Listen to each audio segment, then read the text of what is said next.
বাধ্য হয় র।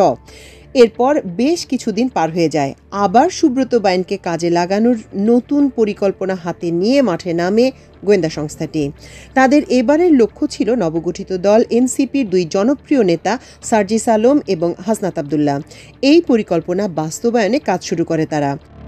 গুলোর মূল প্ল্যান হলো রাজনৈতিক দলগুলোর মধ্যে একটা বড় কেওয়াজ তৈরি করা। যেমন 21শে আগস্ট গ্রেনেড হামলার সাথে তারেক রহমান বা বিএনপি মোটেও জড়িত নন, সর্ব বললাম যে কোনোভাবেই জড়িত নন, কিন্তু পুরো পৃথিবীকে জানানো হয়েছে এটা তারেক রহমানের নির্দেশে হয়েছে, এটা জামাতের নির্দেশে হয়েছে। এটা সত্য নয়। বাংলাদেশে রাজনৈতিক দলের প্রধানদের হত্যা করতে শীর্ষ সন্ত্রাসীদের ভাড়া করেছে আওয়ামী লীগ এবং ভারতের গোয়েন্দা সংস্থা। তারা লন্ডনে মসজিদে তারেক রহমান এবং বাংলাদেশে ডক্টর ইউনূস সহ সার্জিস হাসনাত এদেরকে হত্যার জন্য ভাড়া করেছিল বাংলাদেশের শীর্ষ সন্ত্রাসী সুব্রত বাইনকে। যদিও সুব্রত বাইন গ্রেফতার করেছে এবং সে নিজেই রিমান্ডে এগুলো স্বীকার করেছে। এখন রিমান্ডে আরো নতুন কিছু তথ্য ফাঁস করার কথা হচ্ছে, হয়তো বা হবে। সেখানে বিএনপি নেতারাও ফেসে যেতে পারেন। বিএনপি নেতারা কি আসলে ডক্টর ইউনূস এবং সার্জিস হাসনাত এদের হত্যার পিছনে কাজ করতে পারে কিনা, এই বিষয় নিয়ে আলোচনা করব। এটা সামাজিক যোগাযোগ মাধ্যমে আলোচনা হচ্ছে।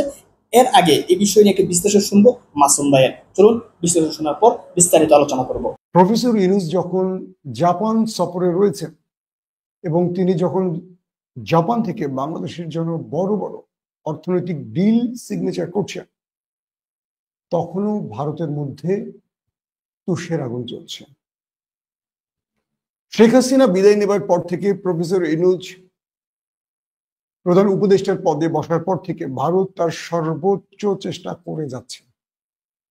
যখন ভারত ব্যর্থ হয়েছে, তখন রাজনৈতিক নেতাদের ব্যবহার শুরু করেছে। বিভিন্ন ইন্টেলিজেন্স তথ্য বলছে যে ভারত বিগত সময় শেখ হাসিনা ছাড়া বিকল্প কাউকে চিন্তা করতে পারেনি। 16 বছর বাংলাদেশে কোনো গণতান্ত্রিকভাবে বা মানুষের ভোটাধিকার প্রয়োগের সুযোগ তৈরি হয়নি, কিংবা অবাধ সুষ্ঠু ভোটের ব্যবস্থা করতে দেয়নি। সে ভারত এখন বাংলাদেশে দ্রুত নির্বাচন চাইছে। সবচেয়ে দুঃখজনক হলেও সত্য, 16টি বছর যারা শেখ হাসিনার কাছে মোটেও পাত্তা পায়নি বাংলাদেশের যেসব বিরোধী দল, তারা আজ ভারতের সুরে কথা বলছে। প্রশ্ন করতে পারেন, ভারতের সুরে কথা বলছে নাকি ভারত তাদের সুরে কথা বলে তাদেরকে বিতর্কিত করছে? দুটো প্রশ্নই আসতে পারে। প্রথম কথা হলো, বাংলাদেশ ইস্যুতে ভারত কখনো কিছু চাইলে সেই চাওয়াটাকে আমরা পজিটিভ অর্থে নেব নাকি নেগেটিভ অর্থে নেব? অর্থাৎ ভারত বাংলাদেশকে নিয়ে ভালো কিছু চাইবে, এই বিশ্বাসটা কি এই মুহূর্তে আমাদের আর আছে? সাম্প্রতিক সময় যদি আমরা একটা বিষয় খেয়াল করি, কি দেখব?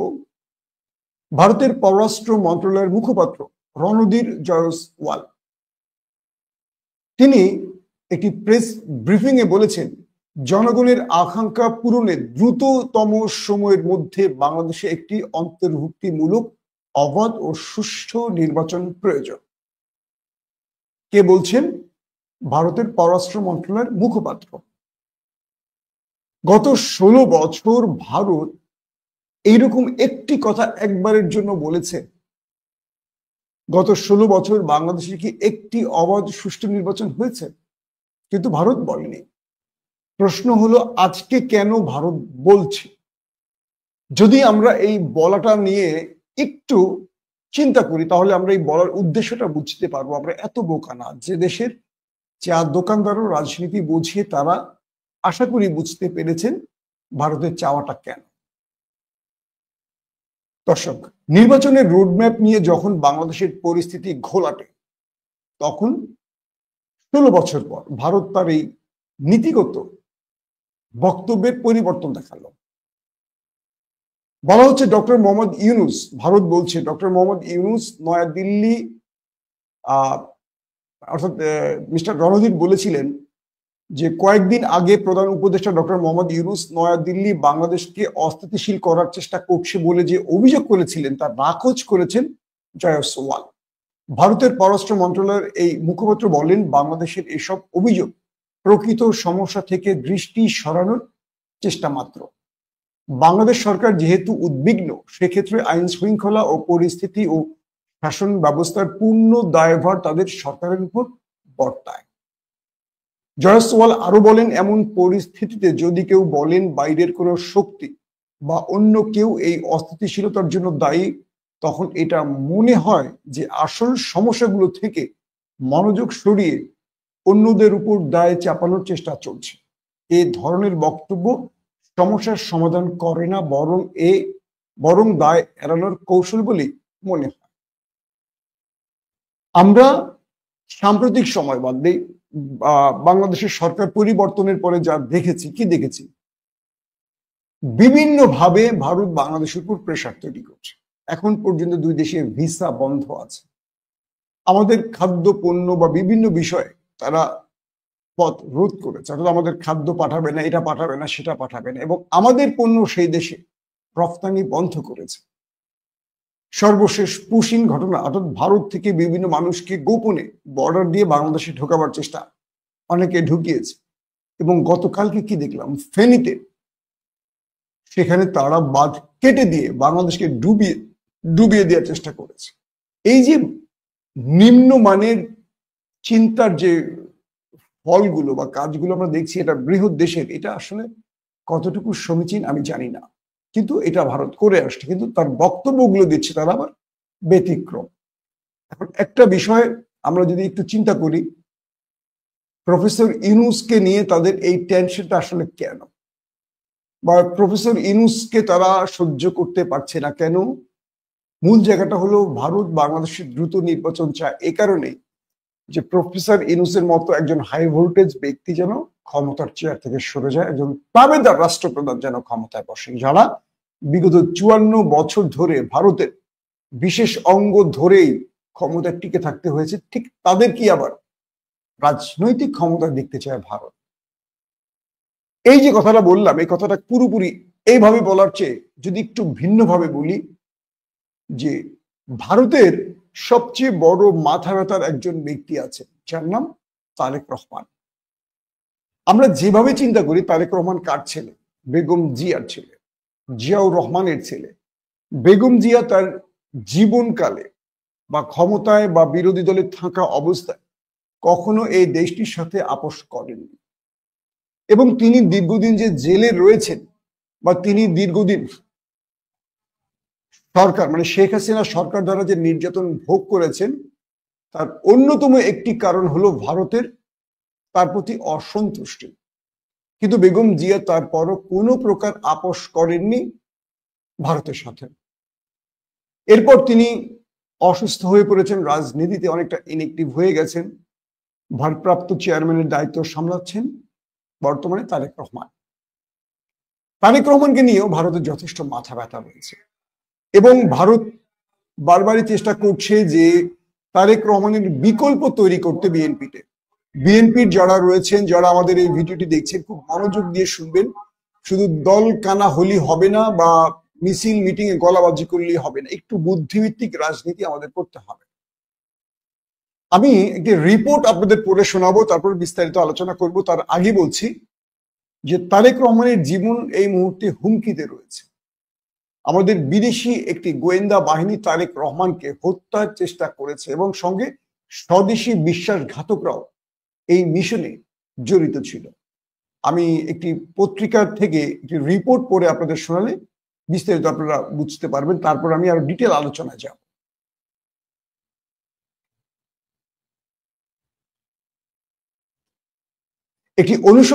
একজন অনুসন্ধান রিপোর্টারের তার বক্তব্য থেকে একটি পত্রিকা কোট করে যে রিপোর্ট করেছে, সেখান থেকে বলছি।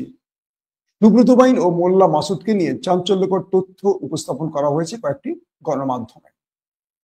2001 সালে বিএনপি সরকার ক্ষমতা গ্রহণের পর আইন শৃঙ্খলা পরিস্থিতি নিয়ন্ত্রণের জন্য বাংলাদেশের 23 জন কুখ্যাত শীর্ষ সন্ত্রাসীর তালিকা তৈরি করা হয়, এবং তৎকালীন প্রধানমন্ত্রী বেগম খালেদা জিয়ার নির্দেশে স্বরাষ্ট্র মন্ত্রণালয় শীর্ষ 23 জন অপরাধীকে ধরিয়ে দেওয়ার জন্য পুরস্কার ঘোষণা করে। ওই তালিকায় যারা শীর্ষে রয়েছেন তাদের মধ্যে সুব্রত বাইন একজন।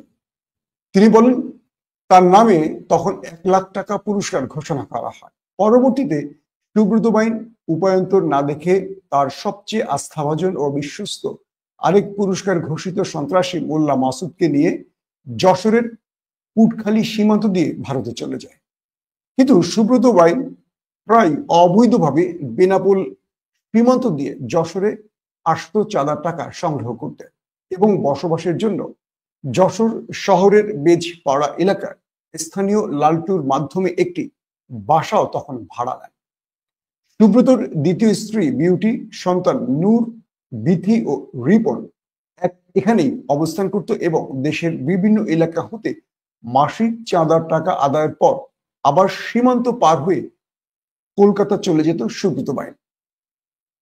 এরই মাঝে কলকাতা পুলিশ সুব্রতকে কালীঘাট এলাকা থেকে গ্রেফতার করে। আটক সুব্রতকে ছাড়াতে নানামুখী তৎপরতা শুরু করে আরেক শীর্ষ সন্ত্রাসী তানভীরুল ইসলাম জয় এবং তার যোগাযোগ ব্যবহার করে সুব্রতকে জেল থেকে মুক্ত করা হয়। তানভীর জয় ছোটবেলায় দার্জিলিং এ পড়াশোনার সুবাদে ভারতীয় গুরুত্বপূর্ণ ব্যক্তিদের সাথে তার বন্ধুত্ব ছিল। দেশটির পুলিশ, সামরিক বাহিনী এবং রাষ্ট্রীয় গুরুত্বপূর্ণ ব্যক্তিদের সাথে তার বন্ধুত্ব ছিল এবং বলা হয় এই ঘটনার পর জয় সুব্রত বাইন ও মোল্লা মাসুদকে ডেকে পাঠান তৎকালীন কলকাতার police commissioner S K Chakraborty. তখন থেকে মূলত এই তিনজনের ভারতীয় গোয়েন্দা সংস্থা র এবং সেনা গোয়েন্দা MI সঙ্গে সম্পর্ক শুরু হয়। জয় শারীরিকভাবে ফিট না হওয়ায় রয়ের গোয়েন্দা অফিসাররা সুব্রত বাইন, মোল্লা মাসুদ ও তাদের সহযোগী গোলাম মুর্তুজা বাবু ওরফে মধু বাবুকে ভারতের মধ্যপ্রদেশ ও উত্তরপ্রদেশের বিভিন্ন স্থানে কমান্ডো প্রশিক্ষণ প্রদান করে। খুব মন দিয়ে শুনবেন। পরবর্তীতে রয়ের সিনিয়র কর্মকর্তা এস মাথুর সুব্রতদের দিল্লি ডেকে নেন এবং ভারতে লুকিয়ে থাকা এবং বাংলাদেশে লুকিয়ে থাকা ভারতের ULFA, United liberation of Nagaland সহ যেসব নিষিদ্ধ সংগঠন আছে সেসব সংগঠনের কিছু নেতার ছবি ও ঠিকানা দিয়ে অস্ত্র, অর্থ সহ মিশন কার্যকরী করতে যা যা প্রয়োজন সেসব ব্যবস্থা করে দেয়। 2003 সালে সব প্রস্তুতি নিয়ে সুব্রত ঢাকায় আসে এবং মোহাম্মদপুর এলাকার একটি বাড়িতে হামলা করে নাগাল্যান্ডের সার্বভৌমত্ব দাবি করা বম সম্প্রদায়ের এক নেতার স্ত্রী ও তার 7 বছরের সন্তানকে হত্যা করে। এছাড়াও পাকিস্তানি বংশোদ্ভূত মোহাম্মদপুর বিহারি ক্যাম্পের মুস্তাকিম কাবাবের মালিক মুস্তাকিমকে গুলি করে হত্যা করে। মুত্তাহিদা কওমি মুভমেন্ট MQM নামের পাকিস্তান ভিত্তিক একটি সংগঠনের সঙ্গে সংশ্লিষ্টতার কারণে ভারতীয় গোয়েন্দা সংস্থার মাথা ব্যথার কারণ হয়ে দাঁড়িয়েছিলেন মুস্তাকিম। এছাড়াও বহুবার উলফা নেতা পরেশ বড়ুয়াকে হত্যার চেষ্টা করে সুব্রত বাইন। 2007 সালে তৎকালীন তত্ত্বাবধায়ক সরকারের বিশেষ অনুরোধে কলকাতায় থাকা সন্ত্রাসীদের আটকের অভিযান শুরু হয়। তখন কলকাতার CID কর্মকর্তা রাজীব কুমার সুব্রত বাইনকে গ্রেফতারের জন্য বহু চেষ্টা করেও ব্যর্থ হয়। সুব্রত ভারতীয় গোয়েন্দা সংস্থার পরামর্শে ও সহায়তায় আলী মোহাম্মদ নামে একটি ভারতীয় পাসপোর্ট তৈরি করে প্রথমে সিঙ্গাপুর এবং পরে চীনে গিয়ে থিত হয়। সেখানে সুব্রত বাইন রয়ের তত্ত্বাবধানেই ছিল। চীনে র খুব বেশি তৎপর না থাকায় সুব্রত বাইন দুবাই পাড়ি জমায়। সেখানে তাকে বিলাসবহুল ভিলায় থাকার ব্যবস্থা করে ভারতীয় গোয়েন্দা সংস্থা এবং তার সহযোগী মোল্লা মাসুদকেও তখন দুবাই পাঠানো হয়। সুব্রত ও মোল্লা মাসুদকে দুবাইতে পলাতক ভারতীয় মোস্ট ওয়ান্টেড টাইগার মেননের সঙ্গে বন্ধুত্বের সম্পর্ক স্থাপনের পরামর্শ দেয়। তাদের লক্ষ্য ছিল টাইগার মেননের মাধ্যমে কোনোভাবে মাফিয়া সর্দার দাউদ ইব্রাহিমের নেটওয়ার্কে প্রবেশের, কিন্তু এই মিশনে সফল হতে পারেনি সুব্রত বাইন। পরবর্তীতে ভারতীয় গোয়েন্দা সংস্থা রয়ের পরামর্শে সুব্রত বাইন নেপাল হয়ে ভারতে প্রবেশ করে এবং পরিকল্পনা মাফিক কলকাতায় তার বালিগঞ্জের বাড়ি থেকে স্পেশাল টাস্ক ফোর্সে তাকে গ্রেফতার করে। 2023 ফেব্রুয়ারি মাসে কলকাতা STF সুব্রতকে প্রেসিডেন্সি জেল থেকে বিশেষ ব্যবস্থায় বাংলাদেশের সিলেটের জৈন্তাপুর সীমান্ত দিয়ে র্যাবের কাছে হস্তান্তর করে। তাকে নিয়ে আসা হয় র্যাব সদর দপ্তরে এবং তার সঙ্গে দেখা করেন তৎকালীন স্বরাষ্ট্রমন্ত্রী আসাদুজ্জামান খান কামাল, সেনা কর্মকর্তা জিয়াউল আহসান ও পুলিশ কর্মকর্তা মনিরুল ইসলাম। সুব্রতকে নতুন লক্ষ্য দেয়া হয় এবং বলা হয় এ কাজ সফলভাবে করতে পারলে তাকে পরিবার সহ কানাডায় স্থায়ীভাবে থাকার বন্দোবস্ত করা হবে। সুব্রত প্রস্তাবে রাজি হলে তাকে কুখ্যাত জিয়াউল আহসানের তত্ত্বাবধানে র্যাব কার্যালয়ের ভেতরে একটি কক্ষে রাখা হয় এবং তার মেয়ে বিতুর সঙ্গে নিয়মিত যোগাযোগের ব্যবস্থা করে দেয়া হয়। এ সময় সুব্রত বাইনকে জিয়াউল আহসানের ঘনিষ্ঠ কর্মকর্তারা দূরবর্তী টার্গেটকে লক্ষ্য করে আঘাতের প্রশিক্ষণ প্রদান করে। তাকে স্নাইপার রাইফেল এবং ব্যবহার, মুভিং টার্গেটকে গুলি করার আগে বাতাসের গতি, আর্দ্রতা, দূরত্ব এসব খুঁটিনাটি বিষয় ট্রেনিং দেয়া চলতে থাকে।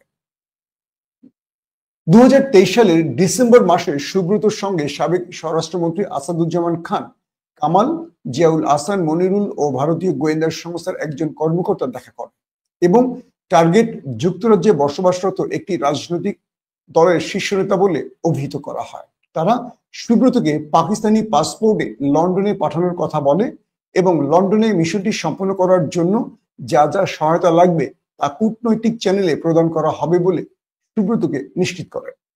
কাজ হবার পর সুব্রত ও তার পরিবারকে ভারতীয় পাসপোর্টে আলী মোহাম্মদ নামে কানাডায় পাঠানোর ব্যবস্থা করা হবে। এই বিষয়টি পুনর্ব্যক্ত করা হয়। তারা এটাও জানায় এই কাজের ব্যাপারে সরকারের সর্বোচ্চ পর্যায়ের আগ্রহ আছে, অর্থাৎ শেখ হাসিনার অনুমতি আছে এবং সর্বোচ্চ মহলের গ্রিন সিগন্যাল পেলেই পাঠানো হবে এবং তার বেশভূষা যেন পাকিস্তানি বলে মনে হয় এই বিষয়ে গুরুত্ব দেওয়া হয়। খুব ভালো করে খেয়াল করবেন। কিন্তু 2024-এর 5 আগস্ট ছাত্র জনতার বিপ্লবে হাসিনা সরকার পতন ও হাসিনা পালানোর পর জিয়াউল আহসানের নির্দেশে সুব্রতকে তার মেয়ে বিথির কাছে বুঝিয়ে দেয়া হয় এবং পরবর্তী আদেশের অপেক্ষায় কথা জানানো হয়। এরপর থেকে সুব্রত বাইন প্রকাশ্যে আসা শুরু করে, পুনরায় যোগাযোগ স্থাপন করে রয়ের সঙ্গে। সুব্রতকে সহায়তা করতে বাংলাদেশে স্যাটেলাইট ফোন সহ পাঠানো হয় মোল্লা মাসুদকে। আর এই শীর্ষ সন্ত্রাসীদের সঙ্গে পলাতক আসামি আওয়ামী শীর্ষ নেতাদের যোগাযোগের মাধ্যমে এই দুই শীর্ষ সন্ত্রাসীর সঙ্গে পলাতক আওয়ামী শীর্ষ নেতাদের যোগাযোগের মাধ্যম হয় নেপালি পলাতক আরেক সন্ত্রাসী লেদার লিটনকে।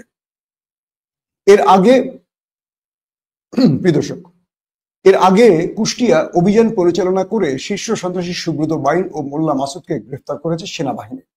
কুষ্টিয়া জেলা শহরে কালীশঙ্করপুর এলাকার সোনার বাংলা রোডের বাংলা মসজিদের পাশে একটি বাড়ি থেকে তাদের গ্রেফতার করা হয়। গ্রেফতারের পর বিভিন্নভাবে তাদের কাছ থেকে জিজ্ঞাসাবাদে এই তথ্যগুলো পাওয়া যায় এবং তাদেরকে হাতে 5টি বিদেশি পিস্তল, 10টি ম্যাগাজিন, 53 রাউন্ড অ্যামিনিশন এবং একটি স্যাটেলাইট ফোন উদ্ধার করা হয়। আমি যে রিপোর্টটি আপনাদেরকে পড়ে শোনালাম, আমি বিশ্বাস করি যে আপনারা হয়তো রিপোর্টটি বুঝতে পেরেছেন। কয়েকটি বিষয় খেয়াল করেন। মোল্লা মাসুদ এবং সুব্রত বাইনকে দিয়ে বাংলাদেশে কয়েকটি অপারেশন ইতিমধ্যে চালিয়েছে, যেটি মোহাম্মদপুরে পাকিস্তানের মুত্তাহিদা কওমি মুভমেন্টের একজনকে এবং উলফার একজনকে হত্যা করানো হয়েছে পরিবার সহ, এবং তাকে পাকিস্তানি পাসপোর্টে লন্ডন পাঠানো হবে। এবং পাকিস্তানিরা যেভাবে বেশভূষা ধারণ করে, দাড়িটারি বড় করে, তো এইরকম বেশভূষায় তাকে লন্ডনে পাঠাবে কে? সুব্রত বাইনকে। এবং সেখানে তিনি স্নাইপার বন্দুক ব্যবহার এবং মুভিং, অর্থাৎ কোনো মানুষ দৌড়চ্ছে, হাঁটছে, সেই মানুষকে গুলি করতে হলে যে পরিমাণ প্রশিক্ষণ প্রয়োজন সেই প্রশিক্ষণ দেওয়া হয়। বলা হচ্ছে তারেক রহমান লন্ডনে প্রথমে খুব সিকিউর জোনে ছিলেন এবং পরবর্তী তিনি যখন রাজনৈতিকভাবে অ্যাক্টিভ হতে শুরু করেছেন তখন এই মিশনটি তাকে জিয়াউল আহসান, শেখ হাসিনা বা আওয়ামী লীগ নেতাদের অনুমতি কল্পে দিয়েছে। যেহেতু আমি নিজে তারেক রহমানের সাথে একাধিকবার লন্ডনে দেখা করেছি, তো ব্যক্তিগতভাবে আমি এই অবস্থাটা বুঝি। তারেক রহমান যে শহরটিতে থাকতেন তার নাম হলো কিংস্টন। একটু রেয়ার অঞ্চল, এখানে বাঙালিরা থাকে না বললেই চলে, এবং তার সঙ্গে আমরা অনেক দূর থেকে দেখা করতে আসতাম এই কিংস্টনে।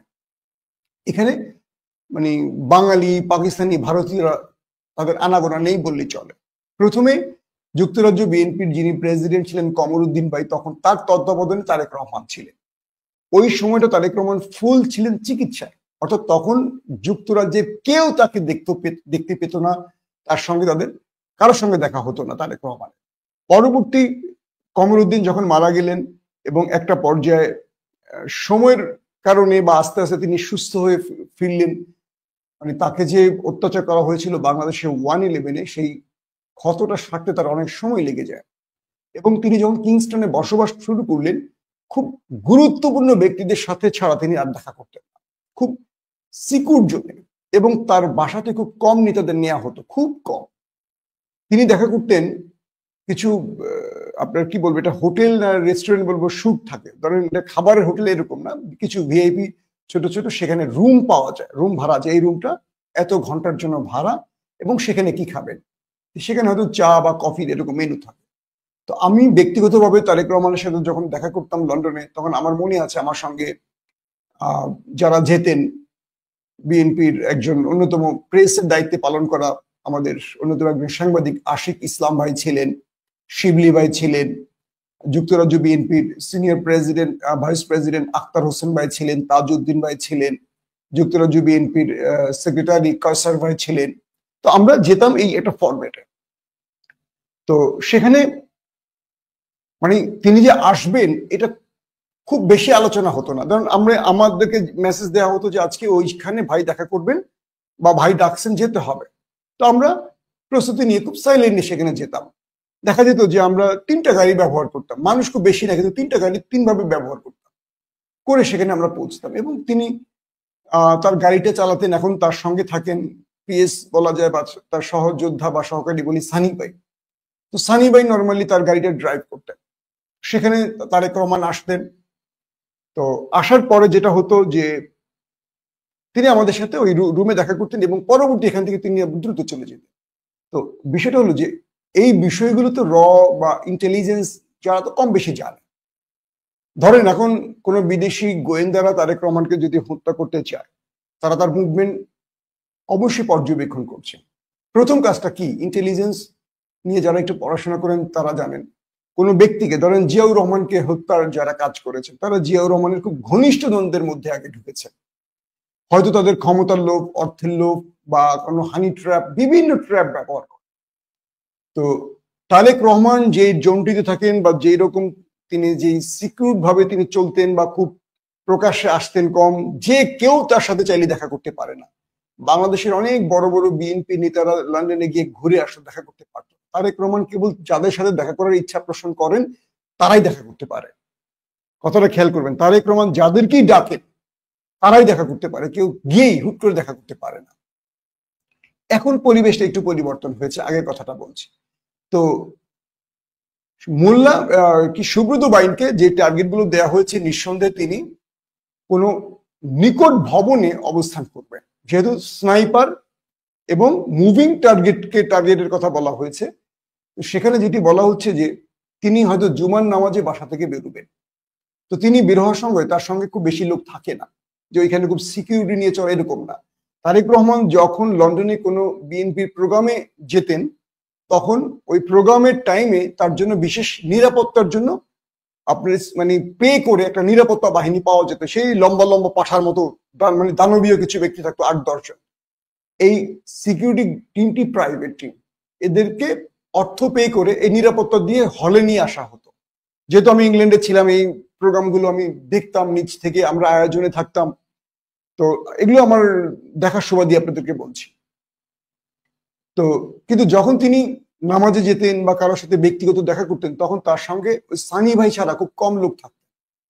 তিনি সঙ্গে 8-10 জন, তার সঙ্গে এরকম না, স্রেফ 2 জন মানুষ, তিনি আর তার ওই গাড়ি ড্রাইভ করতেন যে সানি ভাই, এই 2 জনই থাকতেন। এই সময়টা তাকে টার্গেট করা খুব কঠিন কাজ না, যেহেতু দেশটা আমেরিকা বা ইংল্যান্ড, এখানে খুব সিকিউরিটি মেনটেন করা, সেজন্য দূরের কোনো ভবনে স্নাইপারের জন্য বা স্নাইপার ব্যবহারের এই সুব্রতকে প্রশিক্ষণ দেওয়া হচ্ছে। যাক, তো এই কাজটি বিদেশি এজেন্টরা এবং দেশীয়, এই যে যাদের কথা বলা হলো, মনিরুল, আসাদুজ্জামান খান কামাল এবং মিস্টার আমাদের জিয়াউল আহসান, এরা শেখ হাসিনার গ্রিন সিগন্যাল নিয়ে পরিকল্পনা করেছে। এই রিপোর্টটিতে তাই বলা হচ্ছে। এখানে আমি একটা রিপোর্ট নিয়ে পর্যবেক্ষণ করছি, এটি আমার রিপোর্ট না, এটি আল জাজিরার একজন অনুসন্ধানকারী রিপোর্টার জুলকারনাইন সাইরের রিপোর্ট। আমি জাস্ট বিশ্লেষণটা করছি। তো এই পরিস্থিতিতে তারেক রহমানের জীবন চরম হুমকিতে ছিল, এটি বলা যায়। প্রশ্ন হলো, তারেক রহমান, জিয়াউর রহমানকেও কিন্তু হত্যা করা হয়েছে যখন তিনি বাংলাদেশের তুমুল জনপ্রিয়, এবং আমরা ব্যক্তিগতভাবে এইটুকু জানি জিয়াউর রহমানকে হত্যা তার খুব নিকট বিশ্বস্ত লোকদেরকেও ব্যবহার করা হয়েছে, যারা অগ্রিম এই তথ্যগুলো জানতেন, কিন্তু কখনো তারা জিয়াউর রহমানকে সতর্ক করেন। একটি বিষয় মনে রাখবেন, তারেক রহমানের উপর আল্লাহ না করুক, আল্লাহ না করুক, আল্লাহ না করুক, কোনো অপঘাত আসলে প্রথমে তার খুব নিকট বিশ্বস্ত লোকদেরকে আগে গ্রিপে বা তাদেরকে কন্ট্রোলে বা তাদেরকে আগে কবজা নেওয়া হবে বা তাদেরকে ম্যানেজ করা হবে। তাই তারেক রহমানকে এই ব্যাপারে সর্বোচ্চ সতর্ক থাকতে হবে, কারণ ভারত তারেক রহমানকে কখনোই বাংলাদেশের ক্ষমতা দেখতে চান না, এবং বাংলাদেশে তারেক রহমানকে থ্রেট মনে করেন ভারত। যদিও বিএনপির অনেক নেতা ভারতের পছন্দ, কিন্তু তারেক রহমান তাদের পছন্দ না, যে কারণে এখন পর্যন্ত তিনি দেশে আসতে পারছেন না।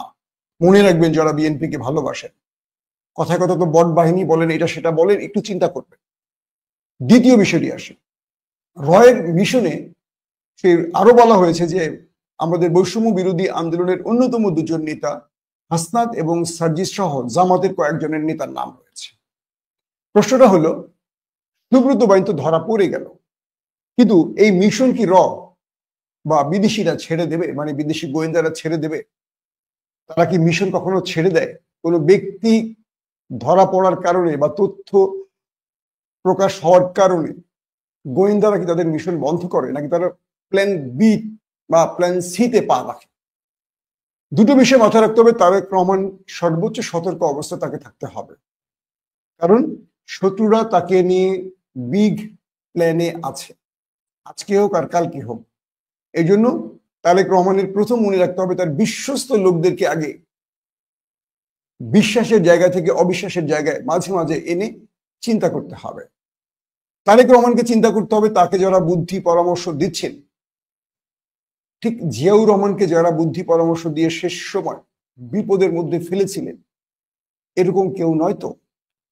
3 নম্বর, রাজনৈতিকভাবে বিএনপিকে বড় রকম ক্ষতিগ্রস্ত করতে বিদেশি ইন্টেলিজেন্সের পাশে স্বদেশি বিএনপির ভেতরে থাকা কিছু বিশ্বাসঘাতকও কাজ করছে, যারা বিএনপিকে মানুষের হৃদয়ের আসন থেকে ক্রমান্বয়ে ঘৃণার আসনে নিয়ে যাচ্ছে। খেয়াল করবেন, গত 15টা বছর মানুষ অপেক্ষা ছিল হাসিনার পতন এবং বিএনপিকে ক্ষমতায় দিক। যারা 15 বছর বিএনপির জন্য ফাইট করেছে, লড়াই করেছে, আমরা দেশ ছেড়েছি, আমরা বহুত চড়াই উতরে নিজের জীবনটাকে কোন রকম রক্ষা করেছি। অনেকে এখন আমাদের কি অনেক ভাবে দোষারোপ বা অভিযোগ বা বিভিন্ন তকমা দিয়ে থাকে। তো কেন এই কথাগুলো বলি? যে আমরা আসলে একটা দলকে ভালোবাসি দেশপ্রেম থেকে, ওই দলটা থেকে কিছু পাওয়ার উদ্দেশ্যে না। আজ পর্যন্ত এই যে প্রায় 10 মাসের কাছে বাংলাদেশ, নতুন বাংলাদেশের যাত্রা, কেউ বলতে পারবেন না কোনো একটি জায়গায় চাকরি, তদবির, কোথাও নিজেকে কোনো টেলিভিশনে নিজেকে চাকরি দেওয়ার জন্য কোথাও যায়নি, ঠিক নিজের মতো নিজে আছে। তো আমার বিশেষ কোনো উদ্দেশ্য, বিশেষ কোনো প্রাপ্তির জায়গা নেই, দেশটাকে ভালোবাসি। দেশটা 54 বছরের পর এসে এই 55 বছরের নতুন যাত্রা করুক, এই স্বপ্নটা দেখি। তো সার্জিস এবং হাসনাতদের বা বৈষম্য বিরোধী আন্দোলনের আরো যারা রয়েছেন, নাহিদ সহ, আসিফ সহ যারা রয়েছেন, তাদের সর্বোচ্চ সতর্ক থাকতে হবে, কারণ তার মিশন নিয়ে বাংলাদেশে নামছে। এই তথ্যগুলো ইতিমধ্যে ক্লিয়ার হচ্ছে ক্রমান্বয়ে।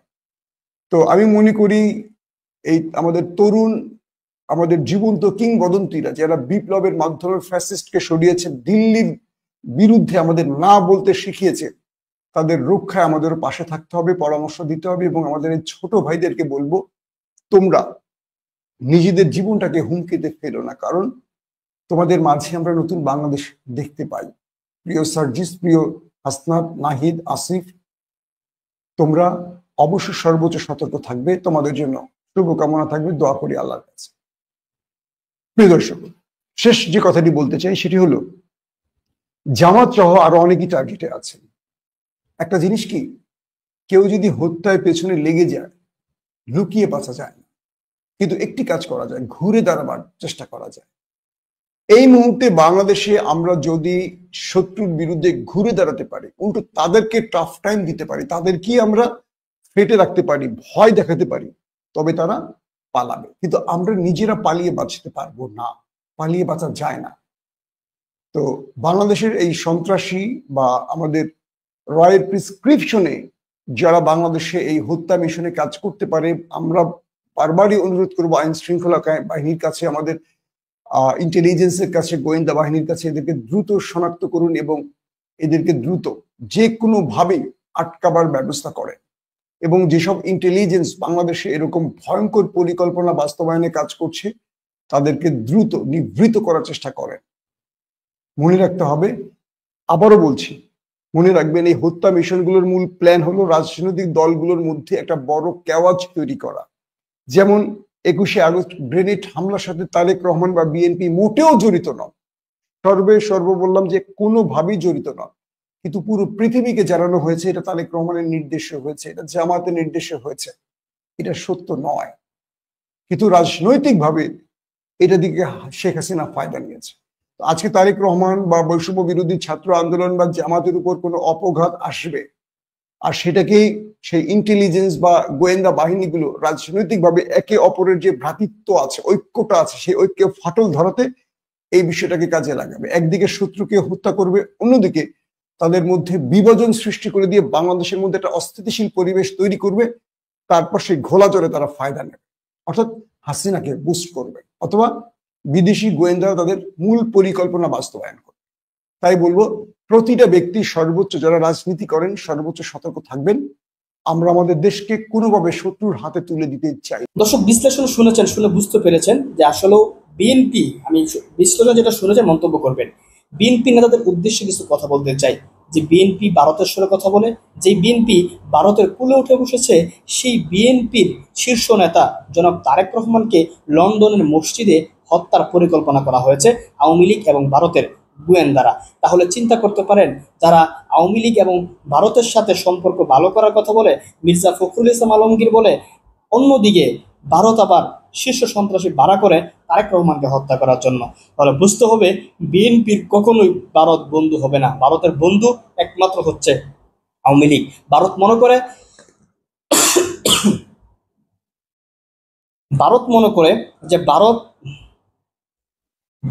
করে যে আওয়ামী লীগ ছাড়া তাদের পাপ কেউ সাফ করবে না, আওয়ামী লীগ ছাড়া ভারতের পা কেউ চাটবে না। এজন্য ভারতকে তারা বিশ্বাস করে। সাময়িকভাবে বিএনপি, জামাত এবং জাতীয় পার্টিকে তারা টুপ দিয়ে রাখে তাদের কাজ করার জন্য, কিন্তু মূলত এদেরকে ভারত বিশ্বাস করে না। কিন্তু আমাদের দেশের রাজনীতিবিদরা, রাজনৈতিক দলগুলো ভারতের আস্থা অর্জন করার জন্য কোমরে গামছা বেঁধে লেগে যায়, পারে না তারা সেখানে গিয়ে তারা তাদের পা চাটে। কিন্তু বাংলাদেশের রাজনীতি ধ্বংসের জন্য, বাংলাদেশের সবচাইতে আলোচিত, জনপ্রিয়, গ্রহণযোগ্য এবং আদর্শ রাষ্ট্রনায়ক প্রেসিডেন্ট জিয়াউর রহমানকেও নাকি ভারতের চক্রান্তে হত্যা করা হয়েছিল। তো বিএনপির রাজনীতিবিদদের বোঝা উচিত যে তাদের শত্রু মূলত আসলে কারা, যারা তাদের সমালোচনা করে বাংলাদেশে, তারা নাকি মূলত তারা যাদের পা চাটতেছে, যাদেরকে তাদের ক্ষমতা সিঁড়ি মনে করতেছে, তারা তাদের শত্রু। অবশ্যই বিএনপির রাজনীতিবিদদের বুঝতে হবে।